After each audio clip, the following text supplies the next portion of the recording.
Hi, my name is Melissa Stewart, and this is my tribute speech.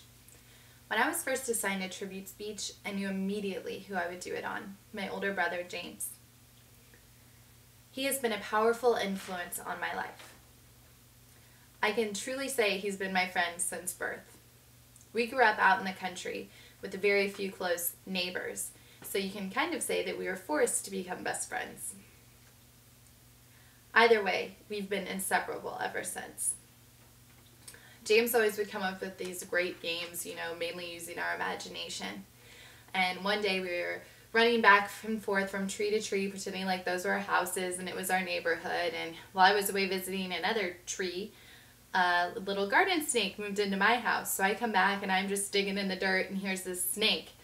So of course I'm just terrified and I have no idea what to do, so I'm just screaming and my heart's just panicking. And he comes over and takes me inside and wipes my tears and explains to me that snakes are important because they eat things like rats, which I hate even more than snakes. So ever since then, every time I see a little garden snake, even though my heart still flutters, I still remember what he told me to this day. In grade school, I looked up to James immensely. I would always go out to recess and I would get some playground equipment and save it for him. It would be like a rubber ball or something that you could play foursquare with. But I would wait, and then when he would come out, I would give it to him, which was obviously embarrassing being the younger sister, but he never ignored me, never belittled me, just always thanked me and took it and pretended to play with it or gave it to someone else. Either way, he always made me feel like I was needed and I was doing something nice for him. James always knew exactly what to say. I tried out for cheerleading when I was in 7th grade, and I obviously had no idea what I was doing. But I really thought I was going to make it for some reason. And when I got cut, my parents were trying to tell me all these things, and he just put his arm around me, and he was just like, "You can cry if you want to, but you didn't want to be a cheerleader anyways, and you know that." And it's just like, how simple is that? I never wanted to be a cheerleader. The only reason I was doing it is because all my friends were, So all it took was that simple explanation. He's always the best at comforting me when it comes to things like that. We lived together in college, and James was always the cook of our little college family.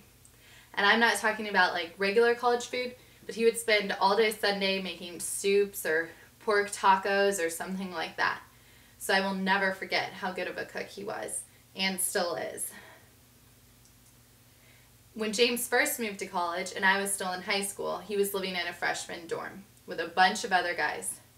Well, I'd show up at his dorm all the time, and he'd kindly make me a bed on their couch, let me stay as long as I wanted to, and always showed me the utmost kindness.